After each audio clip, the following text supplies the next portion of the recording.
Hello, you guys! If you couldn't tell, I came dressed as Sam's son's shoes. I was like, oh, there's a costume contest that the comedians can participate in. I'm like, wow. I don't want the beautiful people running the show to think I'm too cool. And now there's definitely no risk that they think I'm too cool. My boyfriend is here tonight, and this is the second show he's seen me perform in a shark costume. He's seen 4 shows. I'm not making a very compelling case for me to convince him. I don't always wear this to shows.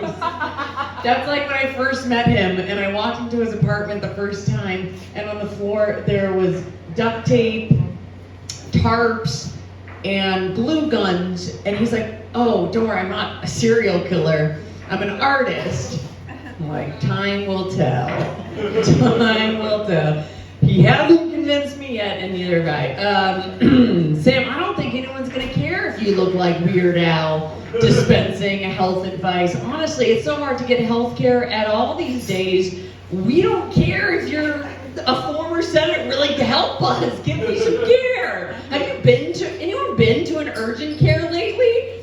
Urgent cares are like restaurants where the waiter can come to your table 4 hours after you got there, and you still have to be like, thank you so much. Thank you so much for fitting me in. Urgent cares are like the ultimate lesson in gratitude for how the world is going. Like, well, I guess as long as my foot isn't falling off, I'm pretty great. Okay. The world has been such chaos. It's not all bad, but I feel like the sign that we've all been through something is how normal it is to just not be in a good place. Like pre-pandemic, you'd be like, oh, how are you? And if someone said, not so good, you'd be, oh, I'm so sorry to hear that. Now, if you go up to someone, you're like, oh, how are you? And they're like, not so good. You're like, oh, what should we have for lunch? Moving on. I only recently, I love all the mental health talk and in psychiatry, I only recently got to start seeing a therapist full time because, thank you, my healthcare finally kicked in, which was my dad paying for it. And if you're like, wow, you're spoiled, yeah, we covered that last week. I got that already. We worked on that already, and it's amazing. I never thought therapy worked for me of the few times I've tried it, until someone else was paying for it. Then I'm like, wow, I really see the value in this. I'm gonna keep going. It's like a gym membership. If you're paying for it yourself, you're like, I better see results in like a day or I'm done. This costume is my favorite because it's, I got it in celebration of my first major acting role. I was in a movie called Shark Side of the Moon. Have you guys seen Sharknado? Okay, not that. Much less successful. This is the amount of promotion and exposure that it received. It's on Tubi. Please watch it. That'll make 4 people watching it. I was so embarrassed that my first big acting break was in a movie about sharks on the moon. I have this thing where I call home every time I get an acting role and I tell my dad about it. And I call home and I say, Dad, I got a role. And he'll say, it's not porn, is it? And I'll say, gotta watch to find out.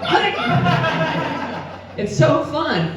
I was worried about telling him about this. I thought he might not think I'm a serious actress. So the plot, not to spoil it, but 1950s Russian scientists have engineered shark-human monster hybrids to take over humanity. They lose control of the project. They trick the sharks onto a rocket ship and send them to the moon, where years later my rocket ship crash lands and we have to fight the shark monsters. And I told my dad the plot and he's like, it's not porn, is it? I was like, honestly, based on that log line, I'm not really sure.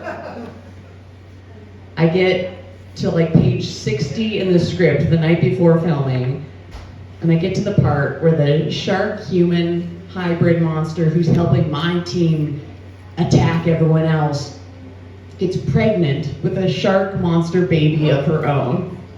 And my character says, everyone wants to kill it. Everyone wants to destroy her. She's going to destroy us. We got to get her first. And I say, stop. It's an innocent baby. It's done nothing wrong. And I put the script down and I said, shit. I'm in a Christian film. I've kind of given up on the acting dreams. I'm sure you guys know that it must suck. I finally, everyone's trying to make it to LA. They're on TikTok and dances thinking if they can just get to LA, that's making it, that's winning the golden ticket. I think whoever thinks getting to LA is the golden ticket forgets just how much movie there is after that. So much still has to happen to Charlie. I finally realized, oh, Maxie, in order to make it in LA, some weird old guy has to take a shine to you.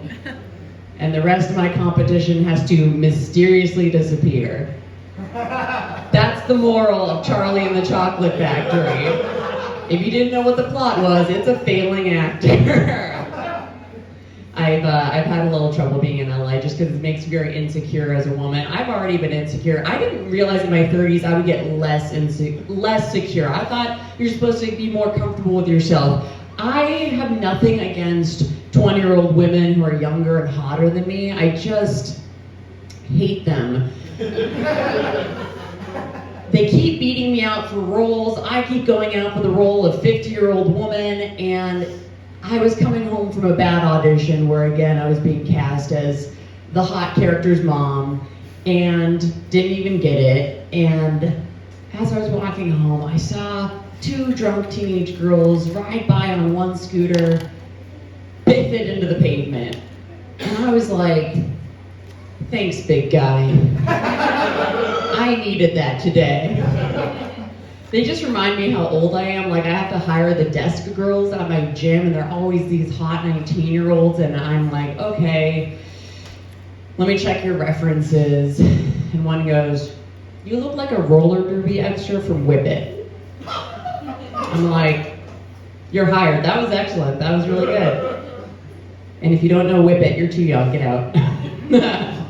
Of course I'm insecure. We live in a town where, like, everyone makes fun of you for every little thing. I get flack for being a milk drinker. A regular milk. Dairy milk. What is wrong with...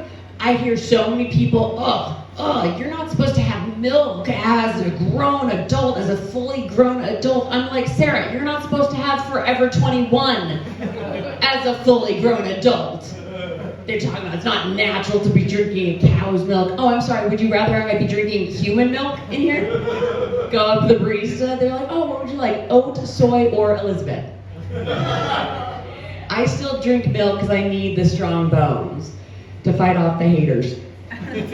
But it is weird the changes that happen to you in your 30s. Like, I know for some people not being able to do dairy, it's not a choice, it's a lifestyle.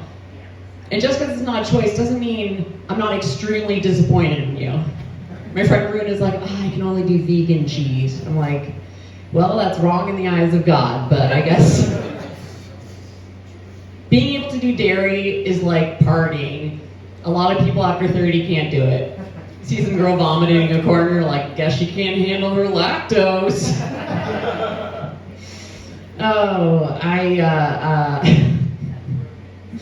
I'm surrounded by so many beautiful people. The beauty standards are insane. The other day I got kicked out of the front of a spin class for not being hot enough. Yeah, I was like, I'm the instructor. I've had a lot of weird day jobs trying to make it as an actor, and frankly, being a spin instructor is my favorite one. I get to tell women to go harder and faster. Sometimes they're too tired, and I'm like, we'll just cuddle. I don't like to tell people that I'm in fitness, though, because people get weird about being into fitness is like being into Bitcoin. People will put up with hearing about it until it becomes your entire personality. After that, they're like, you're not invited to dinner parties anymore. I'm like, I could change your life. They're like, you drive a Honda, so I'm not going to take advice from you. I got into fitness, I needed to lose some weight, and the problem is, since I lost a ton of weight, people who knew me from before then will still compliment me over a decade later. And it's awful because I'll be somewhere public and they're drawing attention. Oh my God, Maxie, you look so good now. Look at her. Doesn't she look good now? She looks amazing now. You should have seen her. Shut up. People are like, what was wrong with you? I did lose a lot of weight, but I think I can cap it. I want to be known as new Maxie. I think there needs to be like a statute of limitations on complimenting weight loss. Just put it in the past, kind of like murder. I'm trying to go on with my life and people keep being like, yeah, but what did you do with the body? Think of me like poor little O.J. Simpson, just trying to move on with his freedom. And everyone's still like, yeah, but how'd you do it? I had to get a handle on my eating. I love eating too much aggressive eating, such that one time I bit down on my fork so hard I needed dental work. And that's not sexy. No guy wants to look down and be like, hey, slow down. You might chip a tooth. You tell me, honey, do you want to see that? He really is here. He's very nice to me, even in a shark costume. This isn't honestly much different than how I usually present myself. I'm not very feminine. I'm not one of those girls who's my pussy this, my pussy that, my pussy's a goddess. I'm like, a goddess, really? I'm realistic about mine. Mine's a little more like an air fryer. At first I was like, I'm gonna use this all the time. Time goes by, you're like, takeout's faster. I love women loving their bodies, but sometimes it goes too far. Like there's these teenage girl trends on TikTok called vabbing. You guys heard of this? Yeah. Teenage girls, I don't like that you've heard of this. You're their target audience, I guess. They're taking themselves and dabbing it on like perfume, right? My friend Rachel told me about it. She's like, ew, gross. Who wants to smell like a dead, rotten, smelly fish? I was like, you should get that checked out, Rachel. I have no problem with women like treating themselves like goddesses. It just, if you treat a pussy like a goddess, doesn't it set up the expectation you have to treat dicks like gods? And hey, I already treat my boyfriend's dick like God, okay? I ignore it except for major holidays. I just have a finite amount of energy these days, you guys. I have a finite amount of sexual energy. If you get me home after 10 p.m., you have a very small window to have sex in. Small window is what I call my vagina. I have so little energy anymore. Like, for me now in my 30s, having sex is like doing my taxes. I try to get away with it if I don't have to. And then if I get caught, I'm like, okay, how much is it gonna take to smooth this over? I know, that sounds mean. It's because I am. I had no idea. Is anyone else living with a significant other? Yeah. Okay, I've never lived with a significant other before. This is my first time with a partner I love enough to make that big leap, and I'm learning so much. For one thing, I never knew that when you live with someone, habits that didn't used to bother you now can ruin my entire month. Like, I never noticed before we moved in together that he does this one thing where every morning he wakes up.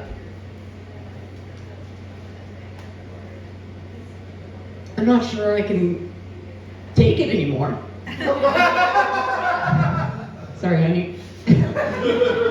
He's like, this is why I don't come to your shows. I am trying to be a good partner. I didn't really have a good domestic role model, but I'm trying, and other women set the bar so high. They cook, they clean, they've been with their husbands for 30 years through his cancer, and I'm like, how do I compete with that? I guess I gotta give him cancer. It's so hard to be a good partner, and I'm very irritable constantly. I'm always yipping at him. He's like, I can't do anything right, can I? And I'm like, honey, exactly. I love my space, and he works from home. He's always there, and I got to finally drop him off for a bachelor weekend with his friends. and it felt like a mom of a video game addicted 10-year-old son getting to drop him off at summer camp. I was just like, bye honey, have a good time with your friends. God, I hope this makes him less weird. You could use the fresh air. Maybe one of them will teach him how to kiss. I didn't realize we moved in together, like, suddenly. I don't know if I should be telling stuff in front of him. Alright, well, fuck it. Let's do it. There's something I miss. And if I say me time, is that a genteel way of me time? Me time. I miss little me time. And what my single girlfriends don't get, they're like, why would you miss me time when you could have time with a wonderful, sexy human partner? Having me time with your vibrator is nothing at all like having sex with a real man. And I'm like, exactly. But it feels shameful, not for religious reasons, but because I wait till he's gone to do it. He leaves and I feel guilty. I'm like, I only have so much sexual energy and I'm using it on myself right now. It feels like I'm waiting till he's gone to finish off the last of the yogurt. I'm like, boy, I really should save some of this for him. But it feels ruder to do it with him there. That's like finishing the yogurt off in front of him. Yum, yum, yum, all for me, not for you. Sorry, I know you want some. You're right, honey. This would be much more satisfying if we shared it. It's hard when you've been with someone long enough and you're stressed and your schedules are busy, trying to find time. Finding time for when we're both in the mood for sex is like trying to find time when we're both in the mood for yogurt at the same time. It's like sometimes he's not in the mood, sometimes I'm not in the mood. Sometimes it's been so long since either of us have had yogurt, we're like, is it still good? Maybe sniff it. My friend Lauren, when she got married to her husband, she used to brag, oh yeah, Kyle still thinks about me when he jerks off. Still fantasizes about me. And I thought that was so naive until 5 years into my own relationship, and I'm like, he definitely fantasizes about getting to have sex with me. That's the fantasy. I used to think I was a strong, independent woman. I used to think I would not compromise any of my preferences just to be with a person. But I've seen what's out there. All my deal breakers have been worn down with time and experience. Kind of like my gag reflex. Just anything is getting through. I used to be like, no, I'm going to spend my time how I want to. Now I'm like, well, I can watch a few foreign films if he wants. I guess. Criterion Channel, sure, let's do this. I don't want to be back out there because in your 20s you have the energy to date. Dating is exciting. When I was in my 20s, I was out there exploring my sexuality. Now in my 30s, I feel like an explorer on our way back from several failed expeditions. I'm just limping like I can't go back out there. Too many men have died. In my 30s, the thought of it is so much more exhausting. Dating past your 30s is like mountain climbing expeditions. I show up for the date and I'm like, this might be the one that kills me. It's exhausting going on dates, getting to know new people over and over. It's like climbing mountain after mountain. Finally, I felt like I got to the top of my boyfriend. I'm like, this is it. I'm staying right here. I'm never getting off. That's kind of been a problem. My girlfriend's like, do you want to see what other mountains are like? I'm like, no, this is the hill I'm dying on. Because you guys know, even if you're with someone, turning people down is scary. Like, I have the luxury of turning down some women, and it is so wonderful. I turn down a woman, she lets me keep the compliment. She'll be like, that's okay, gorgeous. Thanks anyway. You have a good weekend, beautiful. I turn down a man, he takes it back, like, dumb bitch didn't want you anyway. Sorry, is that rock out of your frame? Women let you go home with a party favor. Men let you go home if you're lucky. I try to think about why women are so much better at taking rejection than men, and I realize maybe we're just used to only getting 70% of what we asked for. I asked my boss for a raise, he said no, and I was like, that's okay, beautiful, thanks anyway, gorgeous, you have a good weekend. But it irritates me, my single guy friends, they're lovely, and yet they're still so dumb about how to get women. I'm like, guys, for one thing, stop asking out 20-year-olds. They haven't lowered their standards yet. 30 and up, that's your game. You ask out a 20-year-old who's not interested, you're getting, ugh. You ask out a 30-year-old who's not interested, you're getting drinks. But they're so dumb. They have all these like strategies for getting women. I'm like, stop. I don't want to be treated like a target. I want to be treated like Target. Just be like, babe, you got everything I need. Why would I go anywhere else? Instead they insist, they're like, no, you gotta nag a woman, make her feel bad. I'm like, no. Now you're treating me like Walmart.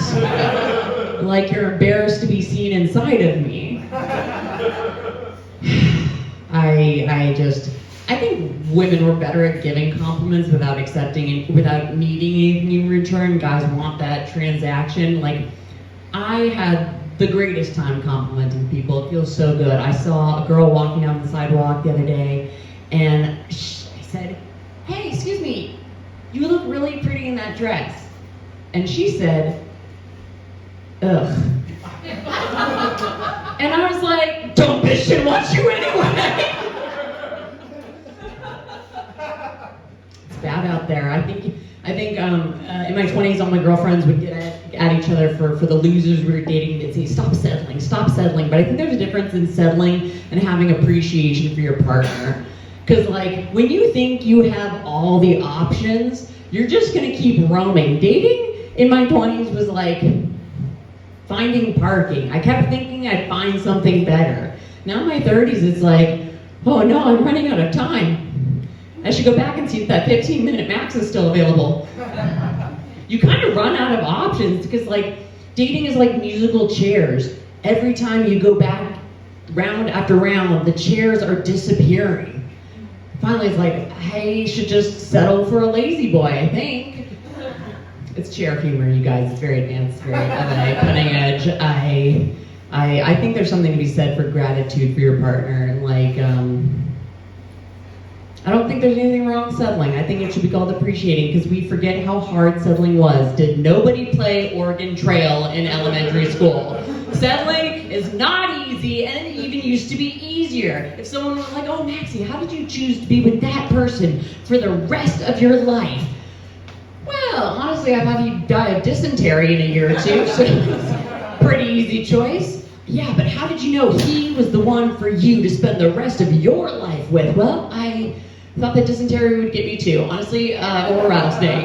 I think settling is strong. I think settling means you've found your person. Settling is smart. It means you took a look at some wild, untamed potential and said, I'm gonna make it my own and live off of it the rest of my life. And that's feminism. That's feminism. I think that's strong feminism. Have you lit me yet? No, I have not, babe. Cool. Maybe 1 minute until I like it. I have limited time to tell you guys how much you have meant to me. It's so nice to be all with you, and that you come out and do something positive. The world is such a crazy place. I love that we're all here together. It's nice to see good people out, because it's so easy to be shitty. I love, for example, finding out something shitty an ex has done that makes me just so glad that I stopped sleeping with them. I found out recently a guy I used to hook up with keeps a spreadsheet, an Excel spreadsheet, of all the hot female comedians he's hooked up with. My friend Drew told me about it. He was like, it's okay. You're not on it. What a man thing to do, to keep a list of the women he's managed to sleep with on an Excel spreadsheet. If I kept a list of all the losers I've dated, Excel is neither the word nor the program I would use. I know exactly what program all of my exes are on. Unemployment. I think that's so immature. The last time I did anything even close to that was 7th grade, when I was keeping a list of the boys I kissed. till like 8th grade when I looked down and realized, why am I still carrying around this blank sheet of paper?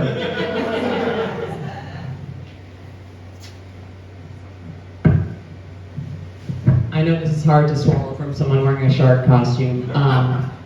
It's amazing how often I feel I'm not enough, considering how often I'm told I'm a lot. You guys have a wonderful night. Thank you so much for having me.